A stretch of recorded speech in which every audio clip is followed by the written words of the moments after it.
अमित सिंह अपने परिवार के साथ दिल्ली में रहते थे। उनके परिवार में 2 बेटे, 1 बेटी और पत्नी मन्नत थी। बहुत सुकून भरी जिंदगी थी।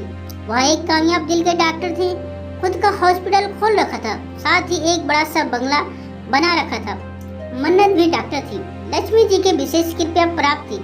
मन्नत सोचती है, भगवान ने हमें बहुत कुछ दिया, बस यह बच्चे भी हमारी तरह डॉक्टर बन जाएं तो हमारे इस सपने को और भी विस्तार देकर हमारा नाम रोशन करेंगे। और मन्नत दोनों ही अपने बच्चों को अपनी तरह एक कामयाब डॉक्टर बनाना चाहती थी, पर बच्चों के सपने कुछ और ही थे।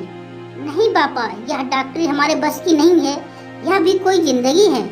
पहले किताबों में घुसे रहो, फिर मरीजों में।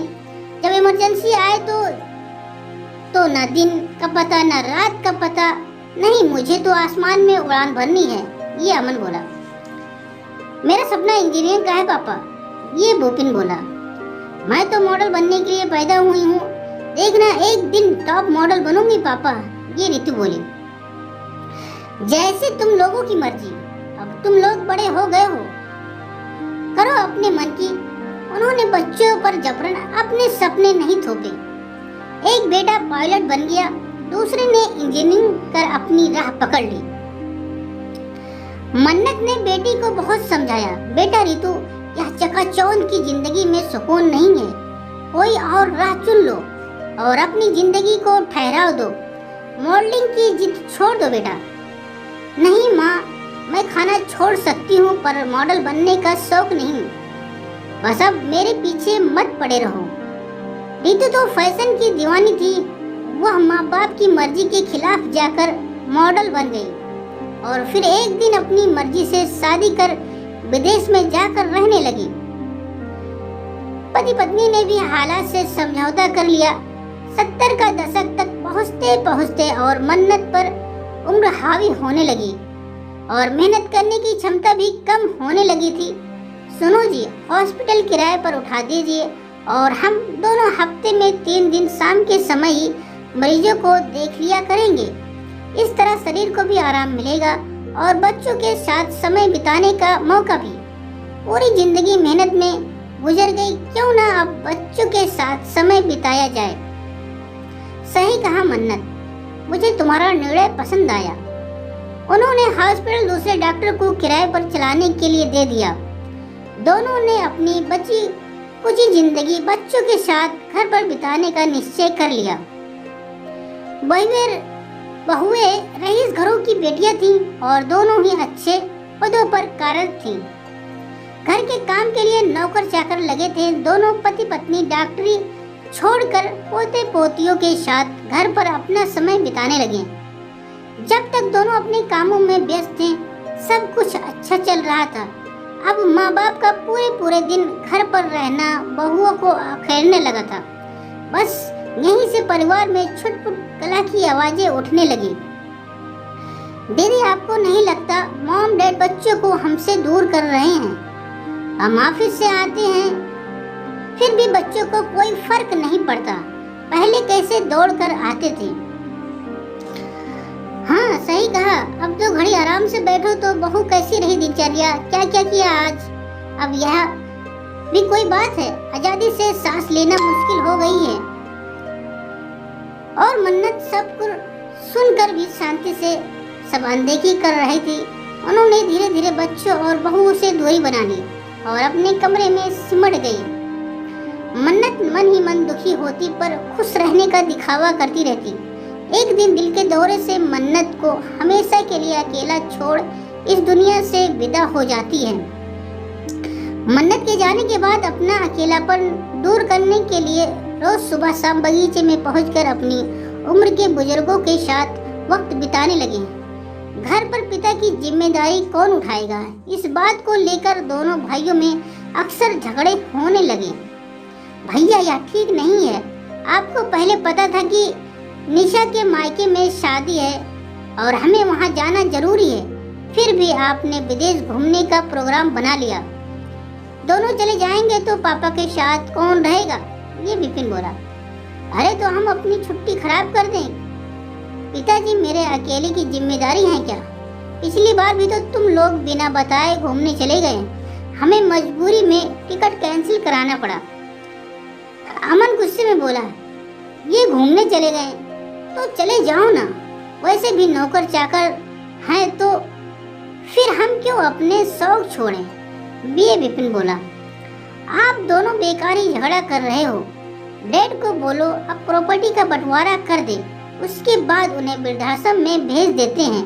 वैसे भी घर पर रहते हैं तो कमरे में बंद रहेंगे या बाहर हम उम्र के लोगों के साथ। इससे तो बेहतर है कि वो उनकी जिंदगी जिए, हम हमारी क्यों भाभी।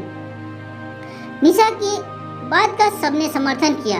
रात को खाना खाने के बाद से अमन ने जो कहा वो सुनकर आंखों में नमी तैरने लगी। उन्होंने कभी सपने में भी नहीं सोचा था कि उनके बच्चे उनके साथ ऐसा व्यवहार करेंगे।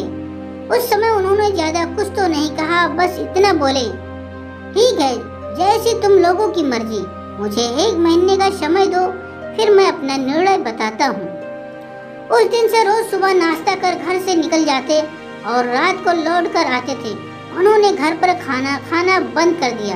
किसी न किसी के सवाल पर जवाब दिए बगैर अपने कमरे में चले जाते। 1 महीना पूरा हो गया। रात खाने के वक्त बेटों और बहुओं को सुबह 10 बजे नाश्ते की टेबल पर मिलने को कहा। कल सुबह ठीक 10 बजे सब यहीं मिलना, मुझे वसीयत की घोषणा करनी है, सो वक्त पर मौजूद रहना। इतना कहकर वह सोने के लिए अपने कमरे में चले गए। बधाई हो भैया, फाइनली पापा ने चुप्पी तोड़ी। मुझे तो लग रहा था कि उन्होंने हमारी बातों को हवा में उड़ा दिया। सही कहा विपिन, मुझे भी यही फीलिंग आ रही थी। चलो देर से ही सही, पर उन्होंने फैसला तो लिया। मुझसे तो अब सुबह होने का इंतजार करना भी मुश्किल हो रहा है। चलो सुबह जल्दी उठना है, गुड नाइट। बच्चे वसीयत की सुनहरे सपनों में खो गए कि कल किसके हिस्से में क्या आने वाला है। सुबह का वक्त सब वक्त से पहले हाजिर थे। सबकी निगाहें कमरे की ओर थीं। सबके चेहरों पर खुशी की झलक दिखाई दे रही थी। वकील साहब के आगमन के साथ ही इंतजार की घड़ियां खत्म हो गईं। भैया वकील साहब, विपिन ने इशारा किया। हम चुप बैठे रहे। आइए अंदर आइए, अमन ने आगे बढ़कर कहा। जया वकील साहब के लिए चाय बनाकर ले आओ। नहीं, उसकी कोई जरूरत नहीं है, मैं घर से चाय नाश्ता करके आ रहा हूँ। तुम लोग मेरे लिए तकलीफ मत करो, वकील साहब बोले। 10 बजने में 5 मिनट बाकी थे। यह पापा भी इतनी देर क्यों लगा रहे हैं। आने में देरी से विपिन मन ही मन बड़बड़ा रहा था। थोड़ी देर में भी आ गए वकील बाबू। कुछ चाय पानी मंगाऊं या पहले वसीयत का कार हो जाए? पहले यह काम हो जाए अंकल, फिर देखते हैं। पापा ने आपको घर भी बुलाया है। वकील सुमेर के दोस्त का बेटा था। वसीयत में क्या लिखा गया उसकी घोषणा होने लगी। फिर वकील साहब के एक एक शब्द के साथ बेटे और बहुओं के पैरों के नीचे से जमीन सरकने लगी। घोषणा इस प्रकार थी।